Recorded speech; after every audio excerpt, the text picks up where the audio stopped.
Chicago Tonight, I'm Phil Ponce. On this Wednesday, February 13th, former city clerk James Laski was convicted as part of the hired truck scandal and just finished 11 months in prison. He used the time to write a book, Fall from Grace, City Hall to Prison Walls. In it, he writes that Mayor Daley knew much more about the scandal than he let on. Carol Marin sits down with James Laski.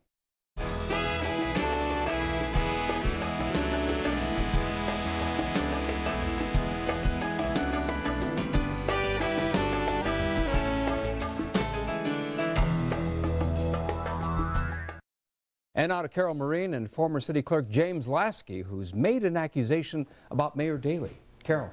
Phil, thank you. It's unprecedented as far as we can tell. A former elected city official, the clerk, no less, not only being the highest ranking casualty thus far of Chicago's hired truck scandal, but in a city hall where even convicted felons don't come out to talk, he is now the author of My Fall from Grace, City Hall to Prison Walls, a 419-page self-published tell-all that spares no one, including Mayor Daley.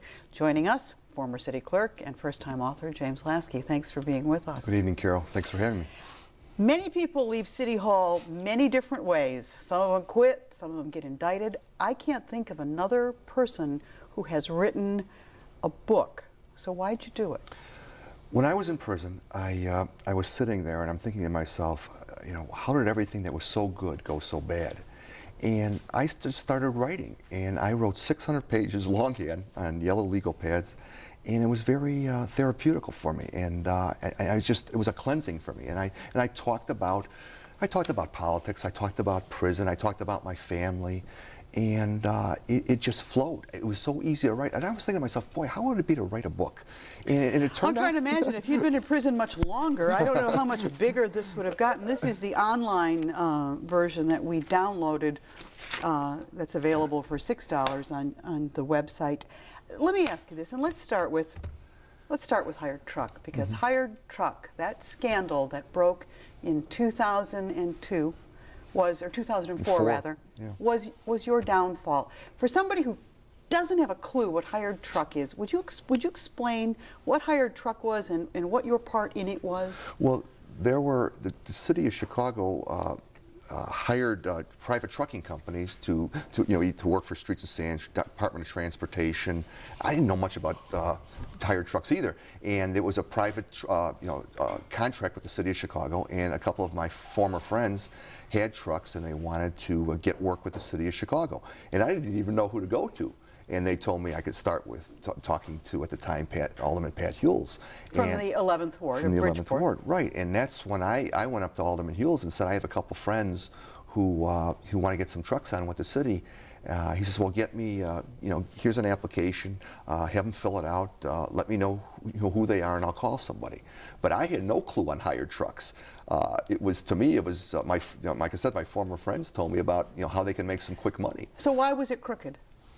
Well, you know what, the people I helped, as far as I know, their trucks, they worked, they actually performed business for the city of Chicago. It wasn't crooked what I did for them. What was crooked is when they said to Jim, meaning myself, here, Jim, here's $500 for your family, here's $500 for your vacation, here's $500 for this, or $1,000, whatever. And you took it. And I took it. So you took the money, you got them business. In fact, that scandal ultimately proved that a number of companies didn't do any business. But yes, there were companies who actually did no work. Their trucks weren't even drivable, and they were just sitting there getting paid. The companies that, at least that I know of, that I helped, they actually did the work. On page 80, you write that beginning in 2004, a story broke in the Sun-Times. That was Tim Novak's hired truck story. That would change my life forever. When I picked up the paper from the rack, I immediately saw the words hired truck program, which caught my attention. As I read the story, I experienced a burning and nauseous feeling in my stomach. What I always feared in the back of my mind was now actually happening. Somebody was looking at it. So for some period of time, you knew that this was a rotten program. Absolutely. And you know what? I went through 2 years of investigation, this whole program. It took 2 years before I was indicted. So it was a long, painful process here. And what I said is, when I first saw it in the paper, I just said, this is going to come back onto my doorstep.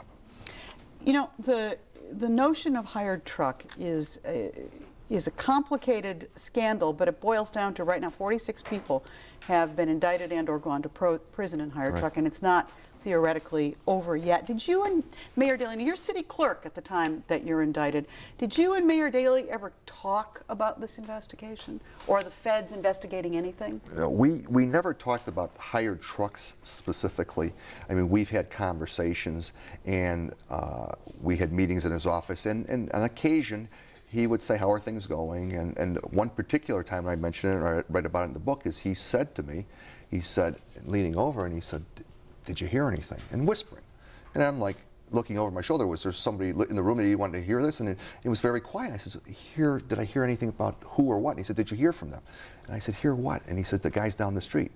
And I figured the guys meaning the feds down in the federal building. Yeah, he never said that, but I assumed that's what he was talking about, were the guys in Dearborn. And I said, no, I haven't heard anything from them. And he said, oh, okay, good. But remember, always have a buffer. And I says, a buffer? And he says, yeah, always have someone between you, the media, and everyone else. By this time, are you indicted? No.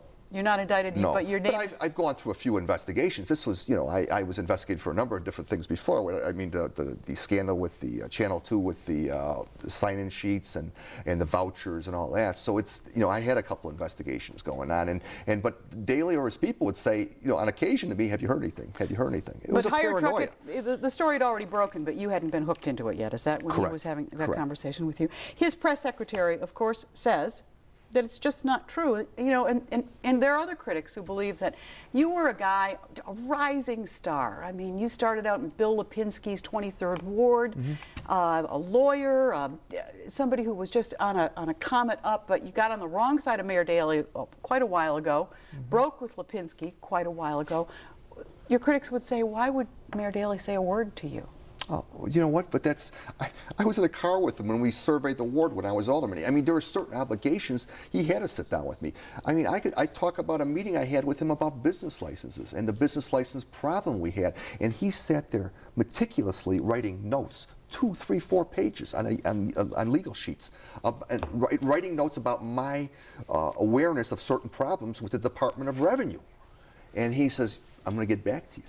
You argue in your book that Mayor Daley knew way more about Hired Truck than he ever acknowledged. And one of the things you say is that if you look at who you used to go through to get your friends jobs in Hired Truck, you cite 11th Ward Alderman Pat Hewells, Victor Reyes, who was then his head of intergovernmental affairs, Robert Sorich, who since has been convicted of rigging jobs.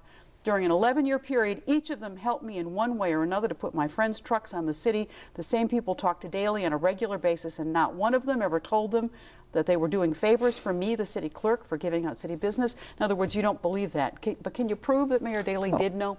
No, I can't prove that. But what I can, I mean, I've had numerous conversations with Robert Sorich, Victor Reyes. I talked to Robert Sorich at my house about trucks. I talked to Victor Reyes in his office. I called him from my city hall office. I sat down with Pat Hewells about it.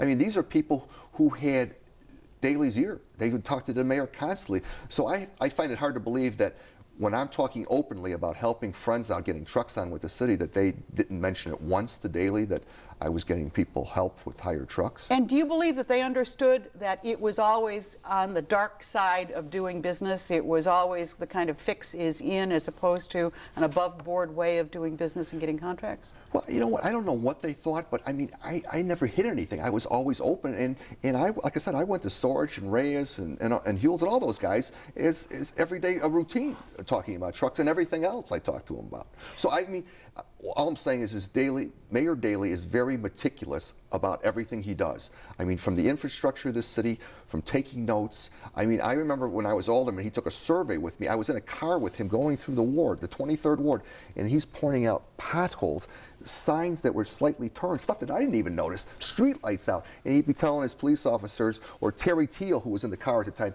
call so-and-so, call so-and-so. Who was working in City Hall. Right.